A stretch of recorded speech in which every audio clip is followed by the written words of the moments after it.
ब्रह्मानन्दम्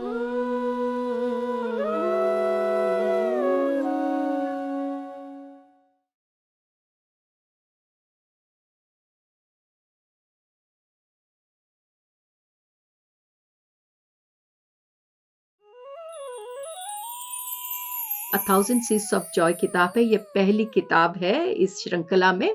यहाँ पर आनंद कर्णेश जी का जो महादेवी लक्ष्मी, महादेवी सरस्वती जी के साथ संभाषण, वार्तालाप चैनलिंग में हुआ है। महत्वपूर्ण ज्ञान, आध्यात्मिक ज्ञान को इतनी सरलता से हमारे तक पहुँचने का प्रयास किया गया है। ब्रह्मानन्दम्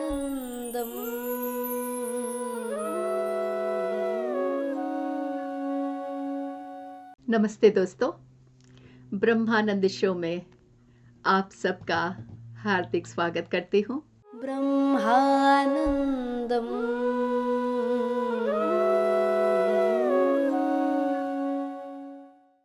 पिछला जो हमारा एपिसोड था, जहाँ से हमने ये ब्रह्मानंद शो शुरू किया, वहाँ पर मैंने आपको ये परिचय दिया था कि ये जो ब्रह्मानंद शो है, वो किस किताब पर आधारित है। हम एक बार संक्षिप्त रूप से ये जान लें कि पिछले एपिसोड में हमने मुख्य रूप से हमने क्या ज़िक्र किया था, क्या समझा था। ये जो ब्रह्मानंद शो है, वो आनंद कर्णेश जी द्वारा लिखी हुई एक अंग्रेजी किताब है जिसका नाम है अ थाउज़ेंड सीड्स ऑफ जॉय। उसका हम यहाँ पर हिंदी में विज़डम शेयरिंग कर रहे हैं। मतलब इस किताब का ज्ञान हम एक-दूसरे के साथ बाँट रहे हैं। और जैसा कि मैंने आपको पिछले एपिसोड में भी बताया था कि ये एक किताब कहने के बदले में हम ये समझे कि उन दिव्य आत्माओं द्वारा, जिसके बारे में हम और भी जानेंगे आज, उस दिव्य देवताओं के द्वारा जो दिव्य ज्ञान हमें चैनलिंग के रूप में आनंद कर्णेश जी को प्राप्त हुआ, उसे उन्होंने इस किताब में एक सुंदर रूप से उसका प्रदर्शन किया है। उसको बड़े सुंदर रूप से उसको संभाल कर एक जगह संग्रह किया है दोस्तों। तो पिछले सप्ताह हमने इस किताब की ये जो प्रस्तावना है, वहाँ से हमने शुरू किया था और ये बात हमने वहाँ जानी थी कि ये जो हमारी ये मानवता है, जो ह्यूमैनिटी हमारी स्पीशीज़ है, जो हमारे मार्ग पर हम ऐसे मोड़ पर आकर रुक गए हैं, जहाँ हमें ये ज्ञात हुआ है कि अब हमें यहाँ से अंतर प्रयाण करना होगा।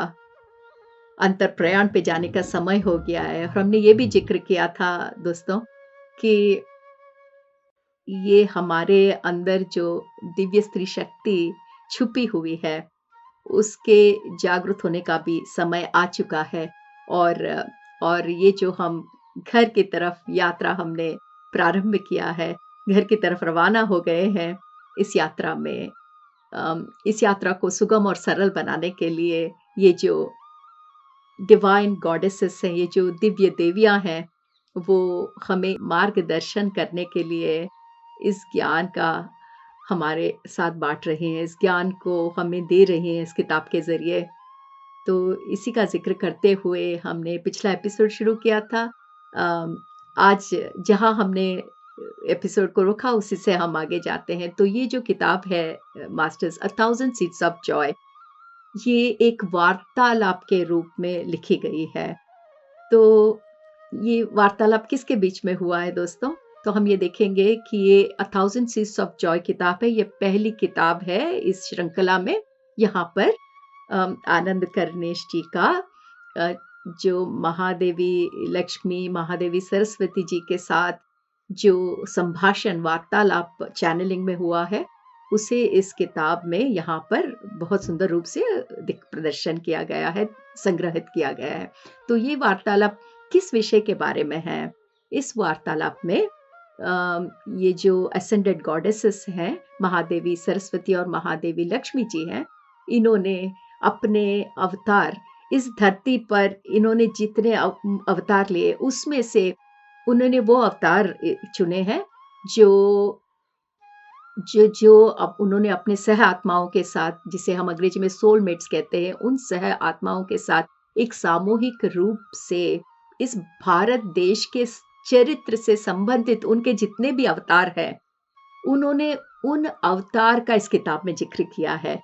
यहाँ पर सह आत्मा मतलब सोलमेट्स के बारे में जिक्र किया है और इस किताब में वो हमें इतनी अच्छी तरह से समझाती हैं कि ये जो आत्माओं की समूह है, इनका अपना एक एग्रीमेंट होता है जिसके ज़रिए वो जब अवतार लेते हैं, तो उस समूह के साथ वो अवतार लेते हैं। तो उनका ये जो रिश्ता है वो जन्म-जन्म का रिश्ता बन जाता है। तो इस किताब के ज़रिए हम ये समझने की कोशिश करेंगे कि महादेवी लक्ष्मी जी जो हमें बताएँगी कि जिस विवेक को हमें बताने की कोशिश कर रही है इस किताब के द्वारा, जिस आध्यात्मिक ज्ञान को हमारे साथ बाँट रही हैं महादेवी सरस्वती और महादेवी लक्ष्मी जी, अपने उन अवतारों के द्वारा जो हमें ज्ञान दे रही है, हमें वो क्या सिखाने की अम, कोशिश कर रही हैं, इसकी किताब में वो क्या ज्ञान दे रही है, वो हम देखेंगे। मेरे दोस्तों, यहाँ एक बात मैं कहना चाहूँगी कि ये किताब एक अत्यंत सुंदर किताब है। ये किताब मैंने जो पहली बार पढ़ी थी, तो मैं इस किताब को एकदम बीच में रोक ही नहीं पाई क्योंकि जो ज्ञान इस किताब के द्वारा हमें प्राप्त होता है, वो शायद ही हमें पूरे वेदों को कितने बार पढ़ने से या वेदांत उपनिषद का कितने बार अध्ययन करने के बाद जो हमें ज्ञान प्राप्त होता है, ऐसा महत्वपूर्ण ज्ञान, आध्यात्मिक ज्ञान को इस किताब में उदाहरणों के साथ इतनी सरलता से हमारे तक पहुँचने का प्रयास किया गया है।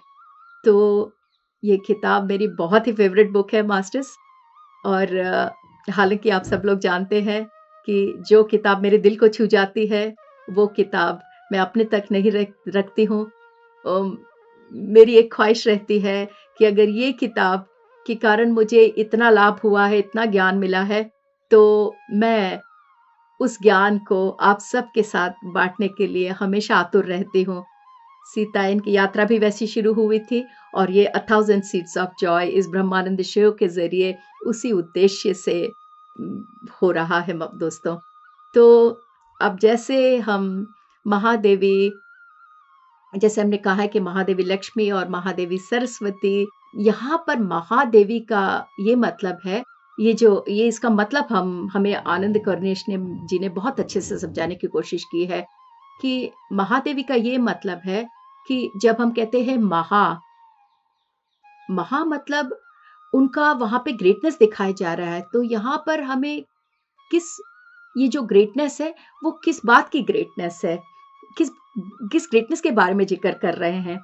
तो ये तो ज़िक्र एक ही तरह का हो सकता है, एक ही विषय में हो सकता है, यहाँ पर ये आध्यात्मिक ग्रेटनेस है। ये जो महा शब्द का उपयोग हुआ है इन देवियों के लिए, वो इसलिए हुआ है कि इनकी ये जो आध्यात्मिक यात्रा थी, उस यात्रा में जैसे कि हमने पिछले एपिसोड में भी बताया था कि इस यात्रा में आगे बढ़ते हुए वो ये जो दिव्य आत्माएँ हैं, वो एक ऐसी स्थिति में पहुँच गई हैं, जहाँ पर वो इस दिव्यत्व में सबके साथ एकत्व का अनुभव कर पा रहे हैं मास्टर्स। इसे ही हम कहते हैं आत्म साक्षात्कार, इंग्लिश में हम इसे कहते हैं एनलाइटनमेंट।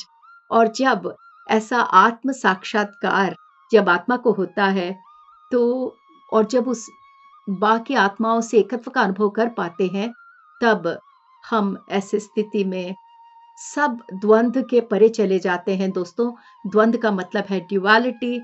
अगर किसी को संदेह है कि ड्युअलिटी क्या है, तो हम सब जानते हैं दोस्तों, ये जो हम भौतिक रूप जब हम लेते हैं, तो हमें इस 3 डायमेंशनल ये जो हमारा वर्ल्ड है, ये हमारी भौतिकता है, उसमें सब द्वंद्व रूप से हमें दिखाई देता है, जैसे अच्छा, बुरा, काला, सफ़ेद अम, सबका सब 2 एक्सट्रीम्स में होते हैं। ये जो हमारा मानव जन्म हमने लिया है, इस मानव जन्म की कुछ लिमिटेशंस हैं, जैसे इलेक्ट्रोमैग्नेटिक ग्रिड, ये जो ग्रेविटी है इस भूमि पर, ये हमारी सारी परिधि है मास्टर्स, ये हमारी ये सब लिमिटेशंस हैं।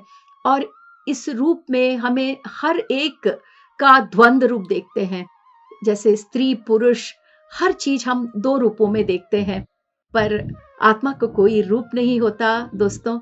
इसको समझने के लिए हमारी ये जो आध्यात्मिक यात्रा रहती है, ये जो हमारी आध्यात्मिक प्रगति की यात्रा रहती है, और जैसे-जैसे हम एक-एक स्टेप आगे बढ़ते जाते हैं, जो विवेक हम अपने आप में लेते हैं, जैसे इस ब्रह्मानंद शो के ज़रिए हम इतना कुछ विवेक ग्रहण करेंगे, समझने की कोशिश कर रहे हैं, उसको धीरे-धीरे हम अपनी ज़िंदगी में अपनाना शुरू करते हैं।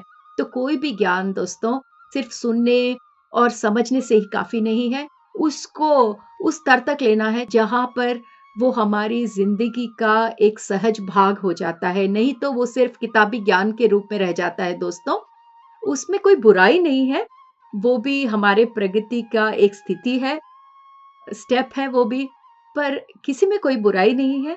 पर अगर अगर हम और आगे बढ़ना चाहते हैं आध्यात्मिक मार्ग में, तो जो भी किताबी ज्ञान है, जो भी कुछ हम इतनी अद्भुत किताबों से हम ज्ञान प्राप्त कर रहे हैं, उसे धीरे-धीरे हमें अपनी ज़िंदगी में समझ कर अपनाने की कोशिश करनी चाहिए। तो मैं इसलिए बता रही हूँ दोस्तों कि हम जानते हैं कि द्वंद्वता क्या है, पर द्वंद्वता के परे रहना कोई आसान बात नहीं है। मुख्य रूप से जब इस मानव शरीर में इस लिमिटेशंस में, इन सीमाओं में हम लोग हैं, तो द्वंद्वता से परे जाना कोई सामान्य बात नहीं है। इसलिए मैंने यहाँ पर इतना विवरण दिया है कि ये जो महादेवियाँ हैं, इनकी महानता इसी में है कि इन्होंने अपनी आध्यात्मिक यात्रा में एक ऐसी स्थिति में ये पहुँच गए हैं, जहाँ वो सबसे एकत्व से जुड़ी हुई हैं और अम, एकत्व का अनुभव कर पा रहे हैं। और जब ये एकत्व का अनुभव होता है, तो उस आत्मा को हर एक आत्मा में अपने आप को वो देख सकते हैं। तो वहाँ पे उनको कोई 2 आत्मा के बीच में कोई डिफ़रेंस नहीं रहता क्योंकि वो आत्म पदार्थ जो एकत्व है वो सब में देख पाते हैं, सब में फ़ील कर पाते हैं। तभी आप द्वंद्व के परे जा पाते हैं। तो इसीलिए यहाँ पर महादेवी नाम का ये शब्द का प्रयोग हुआ है। और ये जो महादेवियाँ हैं, जो हमारी पहली किताब थाउज़ेंड सीड्स ऑफ जॉय में जिन्होंने अपना विज़डम शेयर किया है, महादेवी सरस्वती जी, महादेवी लक्ष्मी जी, ये हमें ये बताने की कोशिश कर रही हैं इस किताब के ज़रिए कि जैसे-जैसे इन्होंने जितने अवतार लिए हैं, इन अवतारों के ज़रिए किस तरह से उनके साथ जुड़ी हुई कई आत्माओं का ये जो परिवर्तन या परिवर्तन का क्रम है, उसे हमें इस किताब के द्वारा एक झलक दिखाई गई है दोस्तों। तो इस किताब में ये अ थाउज़ेंड सीड्स ऑफ जॉय जो है, इसमें मुख्य रूप से 2 धर्मों का ज़िक्र किया गया है इस पहली किताब में, एक हिंदू धर्म और एक बौद्ध धर्म। अब आगे जो किताबें आएँगी दोस्तों, उनमें बाकी धर्मों का भी ज़िक्र होगा, पर इस किताब में जितने भी उदाहरण दिए गए हैं, जितने भी माँ के अवतार इस पृथ्वी पर इस किताब में ज़िक्र हुए, वो मुख्य रूप से हिंदू धर्म और बौद्ध धर्म से संबंधित अवतारों के बारे में है। अ, तो दोस्तों, ये जो महादेवियाँ हैं, जिसे अंग्रेजी में असेंडेड गॉडेसेस कहते हैं, तो ये हमें इतनी अद्भुत आध्यात्मिक यात्रा पर इस किताब के द्वारा ले जा रहे हैं और जैसे-जैसे हम एक-एक अध्याय से आगे बढ़ते जाएँगे, तो हमें इतनी नई-नई चीज़ें शायद वही होगी, पर हम उसे नई तरह से, इतने अद्भुत तरह से हमें माता ने उसे समझाने की कोशिश की है। और अभी तक इतने दिन तक हमारा ये जो हमने जितना कुछ सीखा है, जैसे हम जानते हैं कि महाभारत के बारे में या फिर रामायण के बारे में, सीतायन में भी हमने देखा था कि रामायण के बारे में हम जो कुछ जानते हैं, वो काफ़ी नहीं था। सीता माता की तरफ से, उनकी दृष्टिकोण की तरफ से भी बहुत कुछ जानने की ज़रूरत थी, पर सीता माता की तरफ से हमने जानने की कोशिश की और हमें काफ़ी कुछ चीज़ें जो रामायण में भी जैसे हमें कितनी कुछ चीज़ें संदिग्ध दशा में थे, वो सारे डाउट्स हमारे सारे सीता के द्वारा क्लियर हो गए। तो ये किताब भी लगभग उसी उद्देश्य से लिखी गई है कि जो भी गलतफ़हमी हमें अभी तक हुई है, या तो उसे गलतफ़हमी कह सकते हैं या फिर आप ये भी कह सकते हैं कि जो संशय, डाउट्स हमारे मन में पुराणों के बारे में या ग्रंथों के बारे में या महाअवतारों के बारे में हमारे जो भी डाउट्स हैं, उससे उस किताब में बड़े अद्भुत रूप से स्पष्ट किया गया है। इस किताब की खूबी ये है कि ये मेरा व्यक्तिगत अनुभव है दोस्तों, कि ये किताब, इसकी मैं जब भी चर्चा करती हूँ, मैं हर एक लाइन को मैं बहुत विस्तार से बताऊँगी। अ, ये इस विस्तार से इसलिए बताऊँगी कि इस किताब में ये जो हर एक वाक्य है, वो सिर्फ़ वाक्य नहीं है, वो एक भंडार है, ये आध्यात्मिक भंडार है। हर एक वाक्य अपने में एक अध्याय है दोस्तों। अ, जैसे मैं ये आपके साथ हिंदी में ये विवेक बाँट रही हूँ, साथ में मैं यहाँ पे तेलुगु में भी विवेक बाँट रही हूँ मास्टर्स। हमने तेलुगु में मार्च में शुरू किया था और हमें कोई जल्दी नहीं है दोस्तों कि हमें ये किताब 2 दिन में ख़त्म करके पलक बगल में रखनी है। किताब ख़त्म करने में कोई भी मज़ा नहीं है। उस किताब में जो विवेक छुपा है, अगर वो हमारे तक न पहुँच पाए तो उस किताब पढ़ने का कोई उपयोग नहीं है दोस्तों। इसी उद्देश्य से मैं हर एक पद, हर एक वाक्य को विस्तार रूप से आपको आपके साथ शेयर करने की कोशिश करूँगी। जिस प्रकार हमने सीतायन में काफ़ी कुछ चीज़ें सीखी हैं, यहाँ पर हमारे काफ़ी सारे डाउट्स क्लियर होते हुए, हमें उस सृष्टि के बारे में, उस सृष्टि के मूल के बारे में, जिसका ज़िक्र सिर्फ़ वेदों में, उपनिषद में, ब्रह्म सूत्रों में होता है, ऐसे गूढ़ विषय हमें इस किताब में इतनी सरलता से महादेवी लक्ष्मी जी, महादेवी सरस्वती ने हमें बताया है दोस्तों। ये किताब पढ़ते हुए मैं हमेशा यही सोचती थी कि मैं उन माताओं की और आनंद करुणेश जी की बहुत शुक्रगुज़ार हूँ कि इतना इतनी अद्भुत विषय हमें इतनी सरलता से इस किताब के द्वारा हमारे तक पहुँचाने की कोशिश की है। तो जितना भी कुछ हमने अभी तक अपने पुराणों से सीखा है दोस्तों, उसके बारे में जो भी कुछ हमारे मन में डाउट है, तो वो इस किताब से हमें क्लियर हो जाएगा। और जो भी कुछ रहस्य है, चाहे वो बुद्धा के बारे में हो या फिर अन्य देवी-देवताओं के बारे में हमारे मन में हो, जिन्होंने इस पृथ्वी पर अवतार लिया हो, उन सब का ज़िक्र इस किताब में किया है दोस्तों। ज़िक्र करते हुए उनके द्वारा दी गई सीख जो है, और वो सीख क्या है दोस्तों? वो सीख आनंद का, ये जो सीख है, ये किताब का ये मुख्य उद्देश्य है, हमारे अंदर की जो आनंद छुपी है उसको जगाना है। और हर अवतार में देवी-देवताओं ने यही करने की कोशिश की है, ताकि वो हमारे अंदर के आनंद तक पहुँच सके और हमें उससे जुड़ने का अवसर मिले। ये जो हमारे अंदर ये जो आनंद है, उस तक जाने तक हम कोशिश करते हैं। तो जब आप वो आनंद से जुड़ जाते हैं दोस्तों, तो अंदर से आपको काफ़ी तरह के संदेश आने लगते हैं। ये संदेश इतने क्लैरिटी से हमें दिया गया है दोस्तों, आप ये मत सोचिए है कि ये वेदांत है या उपनिषद और ब्रह्म सूत्र जैसे विषयों के बारे में यहाँ पे ज़िक्र हुआ है, तो क्या ये मैं समझ पाऊँगी? इसलिए मैंने कहा कि दोस्तों, अगर आप आध्यात्मिक पथ में काफ़ी दिनों से सफ़र कर चुके हैं, तो ये किताब बढ़िया है। पर उन लोगों के लिए भी जिन्होंने आध्यात्मिक मार्ग में ज़्यादा समय नहीं गुज़ारा है, उनके लिए भी ये किताब बहुत ही सुंदर रूप से प्रस्तुत की गई है। तो दोस्तों, इस किताब को और भी जानने के लिए हम प्रस्तावना में आगे बढ़ते हैं। तो महादेवी लक्ष्मी और महादेवी सरस्वती ने ये वादा किया है कि ये जो पृथ्वी है, ये जो पृथ्वी पर ये जो परिवर्तन, बदलाव हो रहा है, वो बदलाव हमारे अच्छे के लिए हो रहा है। और जब ये बदलाव पूरा होना शुरू होएगा, मतलब ये प्रोसेस जब कंप्लीट संपूर्ण होने की स्थिति में आ जाएगा, तो इस पृथ्वी पर एक एक ऐसे चेतना का जन्म होगा जिसका मूल ब्रह्मानंद से जुड़ा हुआ है। तो यहाँ पर ब्रह्मानंद शब्द को जानना बहुत ज़रूरी है दोस्तों। इसको अंग्रेजी में कहते हैं जॉय सेंटर्ड कॉन्शियसनेस। इसका मतलब ये है कि जो चेतना हमारे में है, वो सामान्य चेतना के बारे में हम बात नहीं कर रहे हैं। हम ब्रह्मानंद पे आधारित उस चेतना के बारे में बात कर रहे हैं दोस्तों। तो इसे समझने के लिए उन्होंने, जैसे कि मास्टर्स हम फसल लगाते हैं, तो पहले क्या करते हैं, पृथ्वी को अच्छी तरह से हल से जोत लेते हैं, मिट्टी को उपजाऊ मिट्टी बना देते हैं। इसी तरह ये जो ये जो आनंद के अद्भुत बीज हैं, ये हमारे अंदर बोने के पहले हमारी ये जो मिट्टी है, मन की मिट्टी, हमारे हृदय की मिट्टी को हल्का करके इतनी उपजाऊ म बनाने के लिए माता हमें इतना ज्ञान देती है ताकि हम बिल्कुल पूर्ण रूप से तैयार हों। ये जो आनंद और विवेक और विज्ञान के बीज जो हमें माता दे रही हैं, वो हमारे अंदर सरलता से अंदर जा सकें।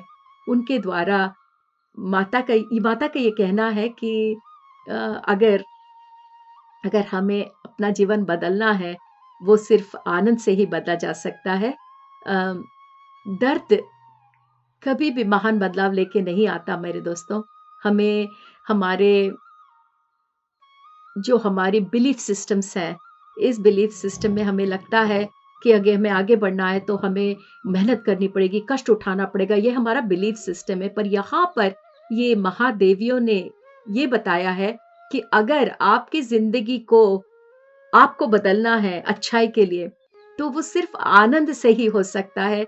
वो कोई दुःख सहकर या सफ़रिंग से या बाधाओं से घिरकर नहीं किया जा सकता। हालाँकि माता ये समझती है, ये जो दिव्य माता हैं, ये दिव्य आत्माएँ समझती हैं कि हम लोग काफ़ी दिनों से दर्द महसूस कर रहे हैं। हम ऐसी यात्रा से गुज़र रहे हैं कितनी शताब्दियों से कि हमारी ज़िंदगियाँ बहुत दर्दनाक स्थिति में हैं। वो हमारे दर्द को महसूस कर सकती हैं। इतना करने के बाद भी वो यही कहती हैं कि हमारी ज़िंदगी को बेहतर बनाने के लिए हमें दर्द की ज़रूरत नहीं है, पर आनंद से हम ये परिवर्तन अपनी ज़िंदगी में ला सकते हैं, ये इतना महत्वपूर्ण है। हालाँकि जो दर्द होता है, वो हमें परिपक्व कर देता है दोस्तों। जैसे एक फल को आप तोड़ना चाहते हैं, तो फल तोड़ने के पहले फल को पकना ज़रूरी है। तो ये जो अनुभव है हमारा, ये दर्द से भरा हुआ हमारा जो अनुभव है हमारी ज़िंदगियों में, वो हमें परिपक्व ज़रूर बना देता है, पर जो एक्चुअल ट्रांसफ़ॉर्मेशन होता है, हम परिपक्व ज़रूर हो जाते हैं दर्द के कारण, हमारे अनुभवों के कारण, पर जो सही बदलाव हमारी ज़िंदगी में आना है, उसके लिए हमारे अंदर की ये जो ब्रह्मानंद है, उसके सामने हमें समर्पण करना ही होगा दोस्तों। तो तो ये जब हम कहते हैं दोस्तों कि हमारे अंदर की ये जो ब्रह्मानंद है, तो वो क्या है मास्टर्स कैसी ब्रह्मानंद है?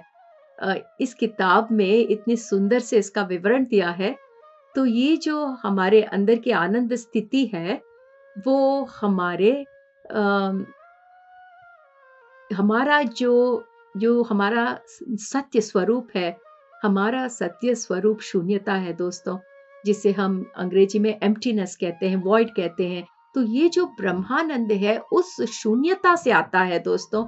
उस शून्यता द्वारा प्राप्त हुए उस ब्रह्मानंद के आगे जब हम अपने आप को समर्पण कर देते हैं दोस्तों, उस स्थिति में हमारे जीवन में हम सही रूप से परिवर्तन देख पाते हैं। तो एक बार इस बात को मैं फिर समझाती हूँ कि जिस अनुभवों के लिए हम हम इस इन्कार्नेशन में आए हैं, वो दर्द ज़रूर देते हैं, क्योंकि उस अनुभवों के लिए ही हम आए हैं। और जब दर्द हम सहते हैं, तो परिपक्व हो जाते हैं। अनुभवों के द्वारा हम आगे बढ़ते हैं। पर सही परिवर्तन के लिए अब और दर्द की ज़रूरत नहीं है। सही परिवर्तन के लिए आपके अंदर की ब्रह्मानंद के आगे अपने आपको समर्पण करना ही होगा। ये जो ब्रह्मानंद है, ये ब्रह्मानंद कोई छोटी-मोटी आनंद का रूप नहीं है दोस्तों। ये वो ब्रह्मानंद है जो उस शून्यता से, उस एम्प्टीनेस से बाहर आता है दोस्तों। और ये शून्यता क्या है? सृष्टि का ये जो मूल है, जहाँ से पूरी सृष्टि आरंभ हुई है, आप में से काफ़ी लोग जानते हैं कि शून्यता से सारी सृष्टि का उद्भव हुआ है। इसके बारे में हम और भी विस्तार से बात करेंगे, ये सिर्फ़ प्रस्तावना है। तो हम यहाँ पर थोड़ा-थोड़ा सबके बारे में जानने की कोशिश कर रहे हैं यहाँ पर, क्योंकि शुरू में दोस्तों हमें बहुत ही मुश्किल लगता है समझने में, पर जैसे-जैसे हम आगे बढ़ते जाएँगे, धीरे-धीरे माताएँ हमें थोड़ा-थोड़ा करके जो भी कुछ हमें समझने में बहुत मुश्किल था, वो हमारे सामने सुंदर रूप से माता रखेंगी और और ये मैं वादा करती हूँ कि आपको समझने में कोई दिक्कत नहीं होगी दोस्तों, क्योंकि ये किताब के पढ़ने के बाद ऐसा लगता है कि माता ने सब कुछ हमारे सामने एक सुंदर थाली में सजाकर हमारे सामने रख दिया है। तो माता कहती है कि बहुत हो गया, तुम लोगों ने बहुत सह लिया, बहुत सफ़रिंग हो गई, बहुत पेन एंड सफ़रिंग, बहुत दर्दनाक ज़िंदगी तुम लोगों ने बहुत जी ली। अब तुम लोग पूर्ण रूप से पक गए हो। अब जैसा कि फल पक जाता है, ऐसा तुम लोग भी बिल्कुल पूर्ण रूप से परिपक्व हैं। ये एक जन्म का पकना नहीं है, काफ़ी जन्मों से तुम लोग परिपक्वता पा रहे हो। अब कोई बाधा की ज़रूरत नहीं है। आपको सिर्फ़ ये करना है कि अपने आप को समर्पण करना है। जब आप अपने आप को समर्पण करेंगे, तो आप एक पुष्प की तरह विकसित होंगे। वो दिव्य आत्माएँ जो हमें सहायता कर रही हैं, उन उन दिव्य आत्माओं का हम भी वो रूप ले लेंगे। जब हम उन दिव्य आत्माओं का रूप लेते हैं, तो वहाँ पर सिर्फ़ एक ही अनुभव होता है और वो अनुभव है ब्रह्मानंद का अनुभव। और जब वो ब्रह्मानंद का अनुभव आप करने लगते हैं दोस्तों, तो उस आत्म साक्षात्कार की स्थिति होती है हमारी, वो वर्णनातीत है, शब्दों के परे है मेरे दोस्तों।